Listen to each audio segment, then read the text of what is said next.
Radhe Radhe friends, welcome to Sara classes. आज हम लोग स्टडी करेंगे राइटिंग केमिकल फार्मूला। यानी केमिकल फार्मूला को कैसे लिखा जाता है।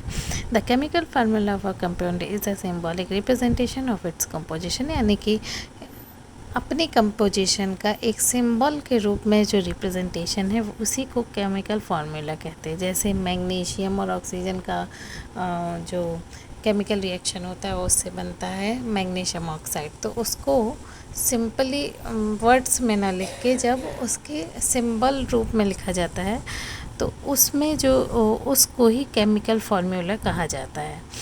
The chemical formula of different compound can be written easily for this exercise we need.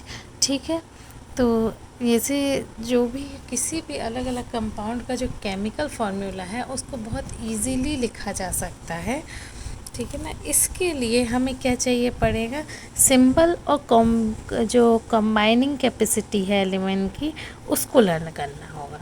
जैसे कि इस टेबल में हम इजीली देख सकते हैं, जैसे सोडियम का Na+। अब इस प्लस से माइनस है कि अपना एक इलेक्ट्रॉन दे देता है, तो इसमें पॉजिटिव यानी कि प्रोटॉन्स बचते हैं इसके न्यूक्लियस में, इसीलिए ये प्लस होता है। ऐसे potassium K+, silver Ag+, copper Cu+। उसी तरह से मैग्नीशियम का जो डबल एलिमेंट देके डबल इलेक्ट्रॉन को देते हैं, 2 इलेक्ट्रॉन को देते हैं तो उनका 2+ होता है। जो 3 इलेक्ट्रॉन देते हैं उनका 3+ होता है। अब यहाँ पर है हाइड्रोजन H+। ये क्या है, नॉन मेटेलिक एलिमेंट्स है। ठीक है। हाइड्राइड H-, यानी कि अब यहाँ पर ये क्या कर रहा है, ये एक इलेक्ट्रॉन ले रहा है। जब ये ले रहा है इसमें क्या हो रहा है, ये मे बी साझा कर रहा है। ठीक है, तो जब ये लेता है तो ये नेगेटिव चार्ज का हो जाता है।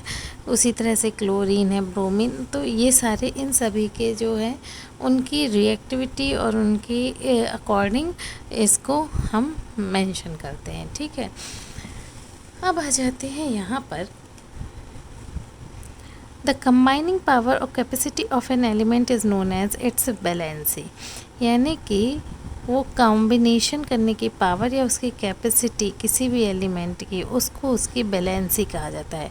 Valency can be used to find out how the atoms of an element will combine with the atoms or another element to form the chemical compound. Valency can be used to find out, valency को कैसे find किया जाता है कि कोई भी atom, कोई भी एलिमेंट जो है उसका एटम, एक एटम या उससे ज़्यादा एटम्स को अदर एलिमेंट को फॉर्म करने के लिए जो केमिकल कंपाउंड है वो किस तरह से यूज़ किया जा रहा है। जैसे आपको बताया था ना NaCl, तो Na+ है यानी कि वो इलेक्ट्रॉन दे रहा है, Cl- है तो वो इलेक्ट्रॉन ले रहा है। इस तरह से इनका एक कॉम्बिनेशन बन रहा है, एक केमिकल कंपोजिशन बन रहा है, एक कंपाउंड बन रहा है। तो वही उसकी Na की बैलेंसी प्लस और क्लोरीन की valency minus. The valency of the atom of an element can be thought of as hands और आर्म्स ऑफ दैट एटम। इसको बैलेंसी को किसी भी एटम का हैंड्स या आर्म्स कहते हैं। जैसे ह्यूमन बीइंग के 2 आर्म होते हैं, ऑक्टोपस के कितने होते हैं, 8 होते हैं। If one octopus has to catch hold of a few people in such a manner that all the 8 arms of the octopus and both arms of all the human being are locked, how many humans do you think the octopus can hold?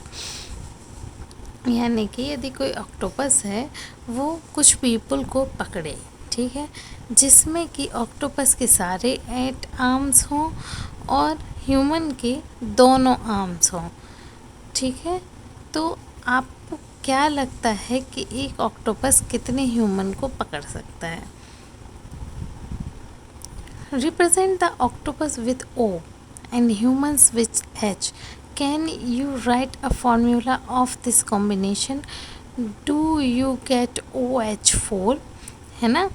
जैसे हम बोलें एक octopus के 8 हैं, सी जैसे कोई एक octopus है, इसके कितने आर्म्स हैं? 8 आर्म्स हैं, ठीक है। तो वो 2 आर्म से एक ह्यूमन पकड़ेगा, है ना, क्योंकि एक ह्यूमन के भी 2 आर्म्स होते हैं, ठीक है ना। तो इसके 2 आर्म्स और ह्यूमन के 2 आर्म्स, तो हमें क्या दिख रहा है? ऑक्टोपस का 1 और ह्यूमन 4। ऐसे करके ये ह्यूमन और ऑक्टोपस का एक कॉम्बिनेशन बन रहा है। इसको क्या कहा है? OH4। The subscript 4 indicates that the number of human held by the octopus, यानी 4 का मतलब है कि उतने ह्यूमन जो कि एक ऑक्टोपस पकड़ रहा है। The valencies of some common ions are given in the table. We will learn more about the valency of in the next chapter. Next chapter में और पढ़ेंगे, और ये हमने वैलेंसी को आपको बता ही दिया। दैट मीन्स कि जो दे रहा है वो पॉजिटिव चार्ज में रहेगा, जो ले रहा है वो नेगेटिव चार्ज में रहेगा। The rules that you have to follow while writing a chemical formulas as follows. The valency or charge on the ion must be balance. ये रूल्स क्या क्या हैं? यानी कि चार्जेस या बैलेंसी, ये बैलेंस होना ज़रूरी है। यदि कोई भी एक आर्म, जैसे ऑक्टोपस का यदि एक आर्म भी खुला है तो वो बैलेंस नहीं है। When a compound consists of metal and non-metal, the name of the symbol of the metal is written first. For example, calcium oxide, CaO.